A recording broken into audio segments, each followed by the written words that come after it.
Hi guys, welcome to Marco TV. So I'm going to be doing a reaction video on Pappas Games. Now let's get started. He's gotten better physically. I think he's got a better understanding of what we're trying to get done, what defense Ariana, do. give James your $200. And I just think that he's better equipped to play at a higher level just based on getting better, focusing on the little things, and doing it the right way one day at a time. Ariana, give James your $200. You landed on his property. No! He's in jail! I'm not going to give money to a criminal! That's not how you... Mommy, why is brother screaming? Shut the f*** up, Sally. You don't get to talk after stealing my last railroad. I wish I was never born! Me too! You think I wanted this? Hi, what you all just witnessed is the phenomenon known as Family Game Night. Family Game Night plays an important role in the household dynamic, as studies have shown that families who participate in activities together form closer bonds and stronger relationships with each other. So try setting aside some time to play board games with your family. And if they beat you, cut them out of your life forever. Okay, have fun, you guys. I like board games. I guess any game that doesn't involve me getting up and moving around I'm a huge fan of. Also, since I'm bad at everything and don't like playing games against someone who's better than me, I really love the games that don't require any type of skill. Like the game Chutes and Ladders, which I just learned today has another name called Snakes and Ladders. And I'm going to call it that instead, because I'd rather draw snakes than chutes. In Snakes and Ladders, you have no free will. You're at the mercy of a single dice, and I love it.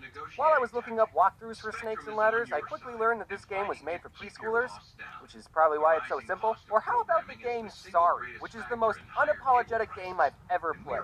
There's some strategy in that game, but most of the time you're just getting revenge on the players who've wronged you. And the creators of Sorry knew this because the tagline of the game is Sorry, the game of sweet revenge. Which, if you think about it, is a pretty funny oxymoron. Aha! Take this! Ran out of ink and I have a big meeting today. And 2 boxes of Twizzlers. This is funny. For the team. The team? I know how to play chess, but like most things, I'm not very good at it. Unless I'm playing against someone under the age of 4, I don't want to play that game, because it shows everyone how bad I am at planning ahead. That's a game that's 100%. It's like the IQ test of board games. Beating someone in chess will put you more ahead academically than anyone with a Harvard degree, and you'll get more babes. However, there is one exception, and that is it's okay to lose at chess if you're playing against a computer, even if it's on easy mode. Computers are way better at planning ahead than anyone, because I don't know how, but a human 21-27. made a computer that can beat the world's best chess player, but the creator of the computer can't beat the world's best chess player. So I guess that means it's game over. We tried our best, but we've peaked. Whenever you beat a computer in chess, it was going easy on you. Imagine if we made a computer that could beat the world's best Snakes and Ladders player. I would pay money to see a Snakes and Ladders championship. And everyone watching knows that the person playing is just some Joe Schmo that acts like the world's best Snakes and Ladders player, but they're all still excited.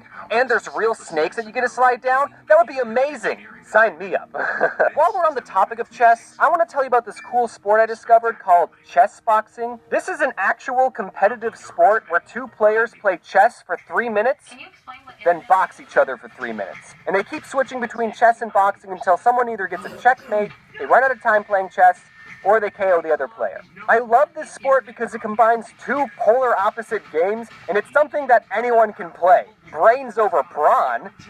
Try saying that after I sucker punch you in the... Oh, that was a good move. I'm gonna punch you so hard in the balls for that.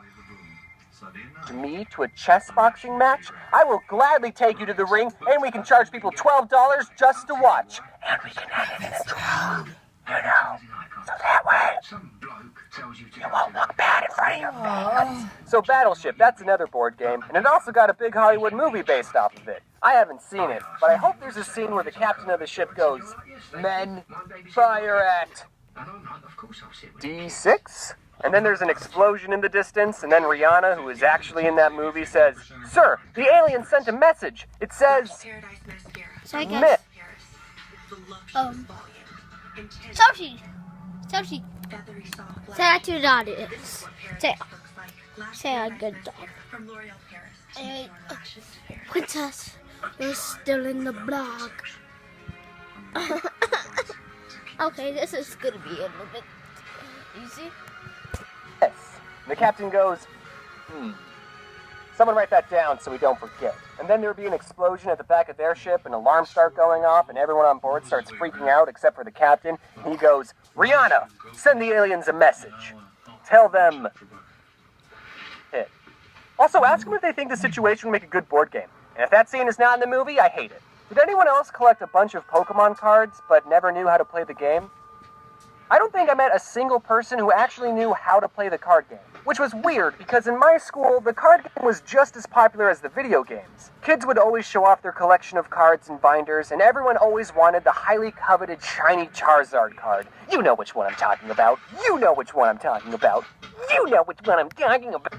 Remember to take this out. Bob? This isn't funny. Come on. Okay. I think this is a video. Expensive. The shiny Charizard was rare, not because it was good in the game, but because everyone agreed that it looked cool. But then when you ask someone, hey, do you want to play a game? They would say, okay. I summoned my Charizard in attack mode. Does anyone even know how to play the Pokemon card game? I bet none of these guys even know what they're doing. How'd this guy win? He didn't even call Uno. I can't be too hard on the Pokemon cards, because the card game I like is probably way more complicated than Pokemon. I don't know for sure, because, like I said, I don't know how to play the Pokemon card game, but my favorite card game is Neopets. And I'm just kidding, that was a joke. Kind of. I did actually own a lot of Neopet cards. I don't remember exactly how to play. I do remember you have to get 21 points to win, which got me into playing blackjack. But it's okay that I don't remember how to play, because no one else is playing this game. I wanted to find some footage of a Neopet TGC championship, only to come to the disappointing realization that no Neopet championship exists, which is sad. So if there's any YouTubers watching who want to fight my Scorchio, square up. Okay, but for real, the card game I like the most is Magic the Gathering. And fun little factoid, all three card games I've mentioned were created by the same company, Wizards of the Coast. Hey, is that a Monopoly reference? I've been playing Magic since 2007, and back then the game was a lot more simple. Look at some of these more recent cards. First, see how many words are on them? And if we flip them over, they merge into an even bigger card. What? If you showed these cards to my 11-year-old self, I would have lost my marbles. My favorite thing about Magic is when Dick Garfield, was first creating the game in 1993, he didn't really have an accurate way of testing the cards to make sure they're all fair and balanced, and he ended up creating some of the most overpowered cards in Magic, and players today refer to these cards as the Power 9. Because there are 9 really good ones, which is why every single one of them is banned.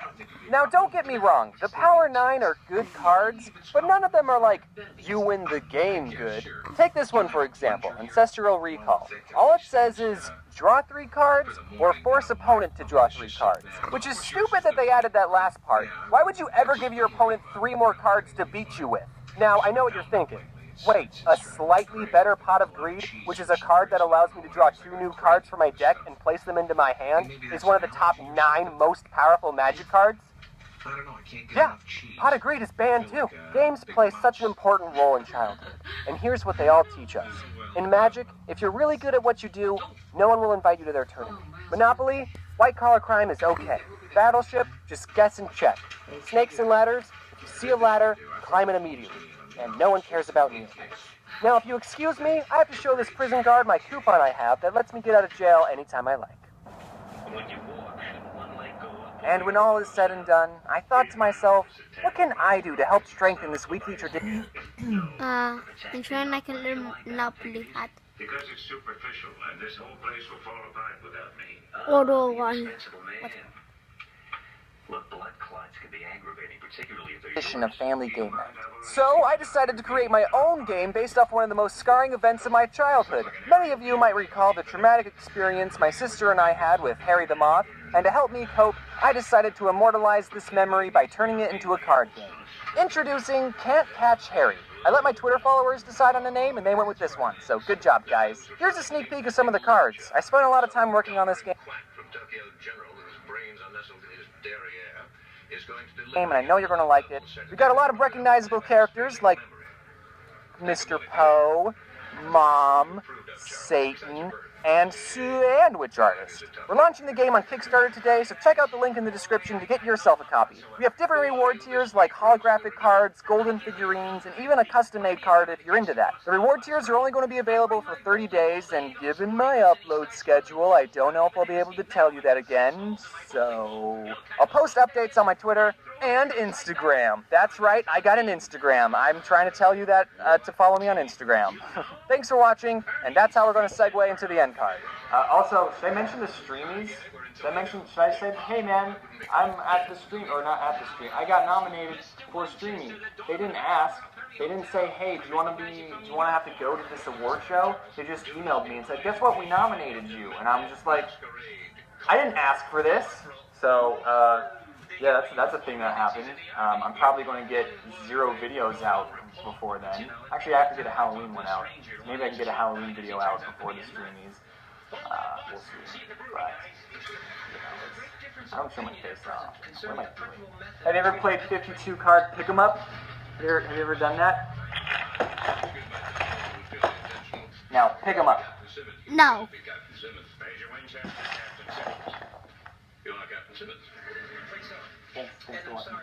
Where's he from? At Tokyo General, we feel pericardiocentesis is the only proper required treatment. In figure A, a large needle... Anyway, I'm going to cut the odd ones out, and make sure to subscribe to Mrs.